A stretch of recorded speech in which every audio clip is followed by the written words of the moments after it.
Salam, salam, outsider. Le débrief commence maintenant.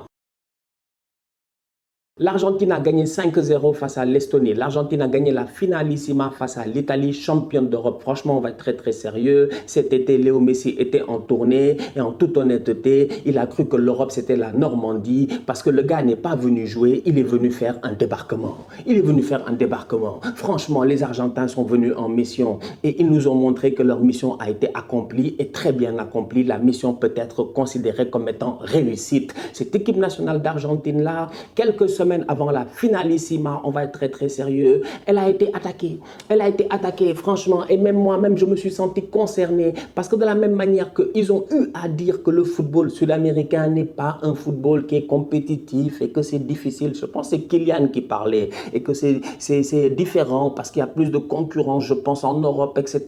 et tout. Je dis à un moment donné, franchement, il faut arrêter de penser que l'Europe, c'est le centre du monde en termes de football. Certes, c'est vrai qu'au niveau des clubs, c'est vrai, c'est eux les plus médiatisés. La plupart des grands joueurs jouent là-bas. On est tout à fait d'accord. Mais en termes nationaux, c'est différent. C'est différent. L'Argentine est respectable. L'Argentine a galéré. Léo Messi, pendant toute sa vie, il a cherché une Copa América. Il y en a qui pensent que c'est facile, mais franchement, c'est pas simple. C'est pas simple. 2015, il doit gagner sa Copa América. Il ne la gagne pas. Copa América du Centenario. 2016, je pense qu'il doit gagner sa Copa América. Il ne la gagne pas. 2018, il doit gagner sa Copa América. Il perd face au Brésil. En demi-finale, Léo Messi, franchement, à chaque fois qu'il devait gagner sa Copa América, à chaque fois qu'il est allé avec l'Argentine, à mon humble avis, je juge qu'il a tout fait. 2014, l'Argentine est incapable de battre l'Iran en match de poule. C'est Messi qui vient sauver les gars.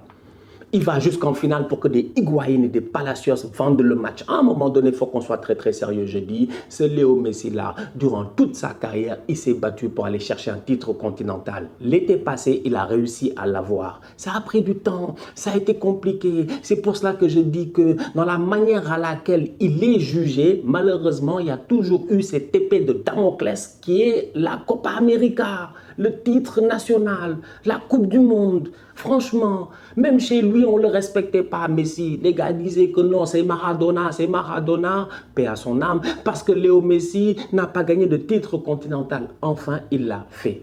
La question à se poser, c'est de savoir comment ça se fait qu'aujourd'hui ça marche et avant ça ne marchait pas. Moi, j'arrive avec une conclusion simple, franchement très simple. Messi jouait avec des tocards avant, mais des tocards inconscients. Aujourd'hui, il joue avec des tocards, mais des tocards conscients. C'est tout. C'est tout. Franchement, c'est tout. Je dis, 2014, il a boss around, les a amenés jusqu'en finale, ils n'ont pas géré. 2015, il s'est géré. Il s'est géré. À chaque fois, il s'est géré. Malheureusement, dans l'équipe, il y avait des joueurs qui ne se sont pas gérés. Et si tu regardes bien aujourd'hui, on assimile les échecs de Léo Messi à toutes ces compétitions-là, 2014, 2015, 2016, aux autres. On va te dire Higuaín a raté le face-à-face face à Neuer. On va te dire que Palacios aurait pu claquer un but. Ce tocard-là, avec sa queue de cheval de n'importe quoi, il n'a pas réussi à se gérer. C'est-à-dire qu'aujourd'hui, les échecs sont assimilés à ces joueurs-là. À vie. Franchement, à vie, je suis désolé. Franchement, moi, c'est comme ça que je le vois. Par contre, cette nouvelle génération, tu sens qu'il y a une certaine conscience qui est là et ça se voit à travers leur communication. Quand Leandro Paredes te dit « si je gagne la Coupe du Monde, je serai plus heureux pour Messi que pour moi », c'est parce que Messi, dans leur tête, il est à un autre niveau. En 2010, la star de l'équipe de l'Argentine, c'était Maradona. Et pourtant, on savait déjà que Messi was the GOAT. Mais malheureusement, c'était Maradona. Ça a toujours été quelque chose de compliqué, en fait, avec l'Argentine. Pour une fois, il fait totalement l'unanimité. Scaloni, en 2015, quand Messi dit qu'il va arrêter le football international, qu'il en a marre, il pleure et tout ça, Scaloni, si je ne me trompe pas, j'ai vu la dernière fois, il avait tweeté pour dire « il ne faut pas qu'il parte ». Même son coach, qui n'était pas encore coach et qui ne savait même pas qu'il allait être coach et qui ne savait même pas que Messi allait lui donner une Copa América, avait déjà dit qu'il ne fallait pas qu'il parte. C'est pour dire à quel point aujourd'hui, ce mec-là, enfin, il est dans un environnement où tout le monde, tous ses soldats sont derrière lui. Et ça, c'est ça qui fait que l'Argentine marche. Personne ne veut flopper. Tu ne veux pas être dans l'histoire, le gars qui a fait que Messi, encore une fois, il a raté. Parce que c'est ça qu'on va dire. Tu vas à la Copa América passer. Tu la gagnes pas, on va dire c'est Lautaro Martinez. On va dire c'est Scaloni qui ne sait pas gérer, à nous forcer. Il y avait un boy là, Rodriguez ou je ne sais pas quoi sur le côté. Bref, on va dire qu'il y a d'autres fautifs autres que Léo. Parce que Léo, à la fin de la journée, et je le dis à chaque fois, dans sa carrière, il a quoi à nous prouver? En fait, il a quoi à nous prouver? Vous qui n'aimez pas Messi, vous ne l'aimez pas, pourquoi? Franchement, vous ne l'aimez pas, pourquoi? Moi, je suis là, à chaque fois, on me tague de fan de Messi, de fan de Ronaldo, alors que Dieu sait que j'apprécie les deux. Voilà, j'apprécie les deux. Et j'ai énormément de respect pour Cristiano Ronaldo, parce que la comparaison, elle est là. Il y en a beaucoup qui l'oublient, mais pourtant, en termes de destin, les deux, ils ont presque le même destin. Cristiano Ronaldo, normalement, son Euro 2016, là, ce n'est pas l'apogée. Pour beaucoup, c'est ouais, il a gagné l'Euro 2000. Non, non. Cristiano Ronaldo aurait pu mettre les points sur les i et les barres sur les t s'il remporte la Coupe du Monde 2006. Il perd en demi-finale face à la France, je pense, si je ne me trompe pas, si je me rappelle bien. Et l'Euro 2004. Mais ce n'était pas lui la star de l'équipe. Ce n'était pas son équipe à lui. Franchement, malgré tout Cristiano Ronaldo qu'il est, ce n'était pas encore son équipe à lui. C'était l'équipe d'autres joueurs, d'autres grandes stars. Ce n'était pas lui la star de cette équipe-là. Il a été patient, il a travaillé. Et finalement, en 2016, c'est arrivé. Il a gagné son Euro. Franchement, top performance de sa part. Donc du coup, les destins des gens peuvent être différents d'un moment à un autre. Et c'est la raison pour laquelle je dis aujourd'hui que Léo Messi mérite d'être respecté. C'est un top player, franchement. Il nous l'a montré. Quintuplé face à l'Estonie. Je vois des commentaires, c'est l'Estonie. Je dis vous, c'est l'hôpital qui se fout de la charité. Franchement, c'est le nulard qui se fout du tocard. Mais c'est quoi ça? Mais c'est quoi ça, franchement? Mais vous êtes malade, vous êtes malade. Vous chaque année, Harry Maguire a marqué la dernière fois ici, Angleterre-Chypre 10-0, je ne sais plus quoi, il a marqué, c'était cette saison, quand il a glissé pour nous montrer I am still here, I am still here. Tu n'es nulle part, Harry, franchement tu n'es nulle part. Hier on a regardé Allemagne-Angleterre, tu es un tocard. Donc aujourd'hui on va être très sérieux, franchement je suis désolé, je suis vraiment désolé. Mais quand les gars jouent le Luxembourg, Chypre, île Féroé et tous ces petits pays-là pour lesquels j'ai énormément de respect, mais quand même, il faut arrêter de se foutre de nous. Et oh, pendant ce temps-là, nous on joue des matchs compliqués, sincèrement, très très compliqués, des matchs très difficiles. Que ce soit en Afrique ou en Amérique du Sud. Le Sénégal fait 1-0 face au Rwanda. Vous pensez que jouer face au Rwanda, c'est facile? Mais que Chypre vienne jouer face au Rwanda, ils vont voir. Ils vont se faire taper, on va les renvoyer sur leur île. C'est-à-dire qu'à un moment donné, je suis désolé, il faut respecter les choses telles qu'elles sont. Il est venu en Europe, il s'est posé, il est venu en petite tournée, j'ai dit. C'était un débarquement de Normandie, franchement, c'était une affaire de bandits. Il est venu petite tournée, il a mis les points sur les i. Masterclass à Wembley face à l'Italie, champion d'Europe. Tu me diras, c'est pas l'Italie, je m'en fous. Ils sont champions d'Europe. C'est-à-dire que dans le continent, c'est eux les champions. Ils ne sont pas à la Coupe du Monde, je m'en fous. Dans le continent, c'est eux les champions. Je répète encore une fois, vous bien vous voulez que je répète encore une fois, c'est qui les champions? C'est l'Italie. Ils sont venus, les gars les ont tapés. Tu arrives, Estonie, il marque son quintuplé, on me dit c'est l'Estonie, c'est petit. Non, quand Cristiano met les quadruplés face au Luxembourg, personne ne parle. Donc aujourd'hui, je dis, tout est question de circonstances.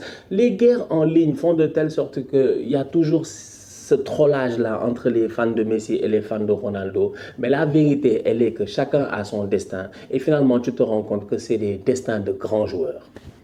Cristiano, je dis, il gagne l'Euro 2004 et la Coupe du Monde 2006. On ne serait même pas là en train de discuter, on ne serait même pas là en train de calculer l'Euro 2016. Mais ça n'a pas été facile avec le Portugal. Gagnera-t-il une Coupe du Monde? On ne sait pas. Au moins, il a réussi à soulever son euro. Messi, pour moi, c'est la même chose. Et je répète encore une fois, si Messi avait été espagnol, parce qu'il avait l'opportunité d'être espagnol dans sa vie, je vous dis, la Coupe du Monde et l'euro, il l'aurait gagné bien avant. Il aurait gagné les deux.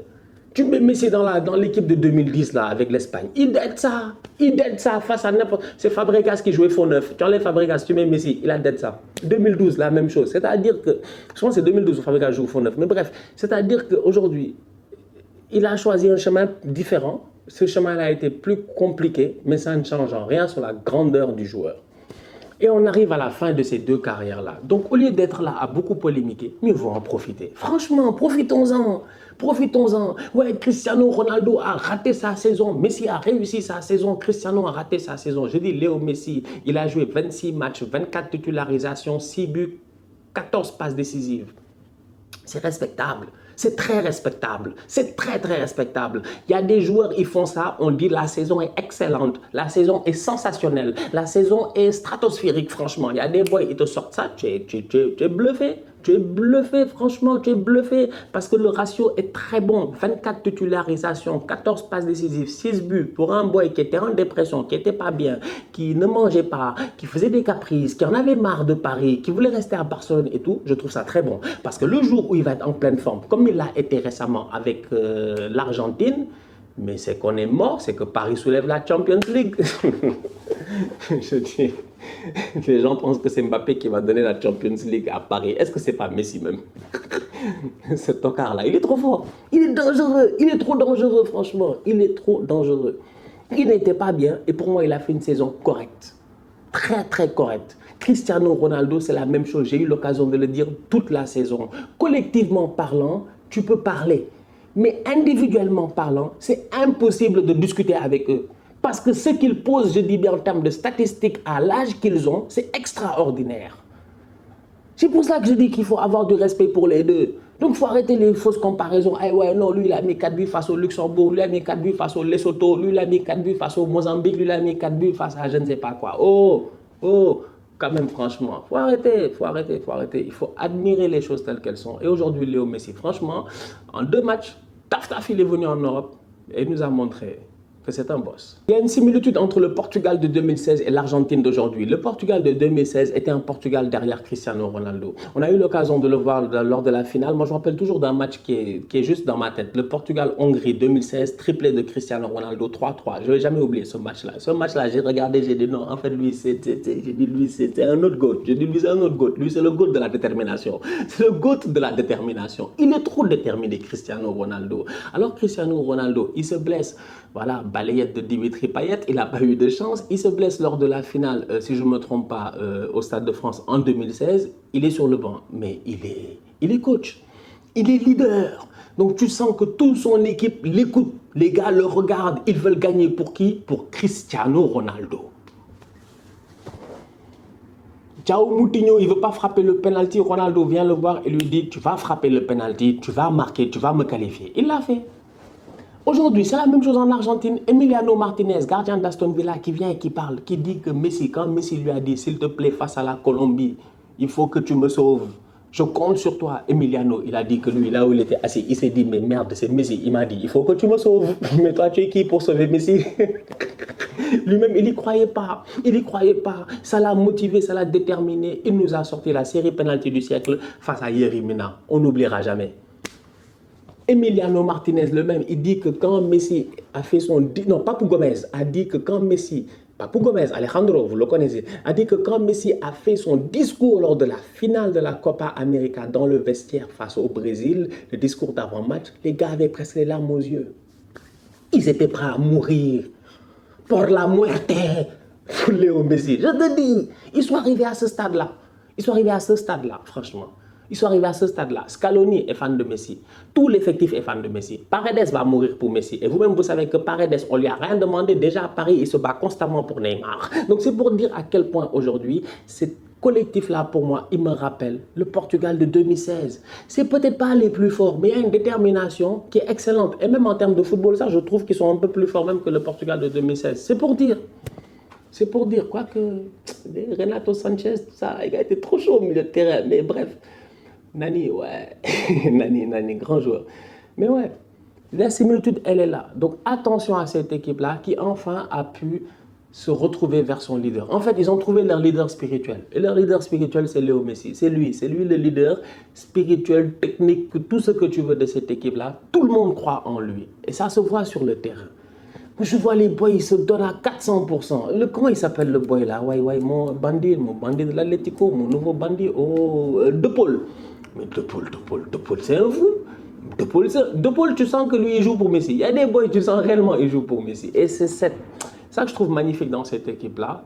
Et la dernière fois face à l'Estonie, c'était une masterclass, c'était vintage, c'était facile pour lui. Bon, ce qu'il fait, c'est pas la peine de beaucoup parler, parce que beaucoup parler, c'est faire tempête dans un verre d'eau, c'est perdre son temps. Franchement, c'est le GOAT, il fait ce qu'il veut. Vous-même, vous savez, il est capable, dans des espaces extraordinaires, de trouver des moyens de marquer des buts sensationnels. Il nous a bluffé encore une fois. Donc, comme je dis, j'ai hâte de voir la saison prochaine. Et si mentalement parlant, il est au même niveau la saison prochaine, si physiquement parlant, il ne perd pas, je dis bien, en capacité, en intensité, en tonus et en tout ce qu'il se doit, et ça m'étonnerait vu que c'est une année de Coupe du Monde et qu'il a à cœur d'aller performer à la Coupe du Monde, je sens que le Paris Saint-Germain risque de récupérer un bonus. Ils vont récupérer un top bonus, un top player. La famille, on se capte très bientôt pour un nouveau débrief. D'ici là, on continue à liker, on continue à partager, on s'abonne, on s'abonne, on s'abonne. On est ensemble, on reste en santé, c'est le plus important. Tous outsiders.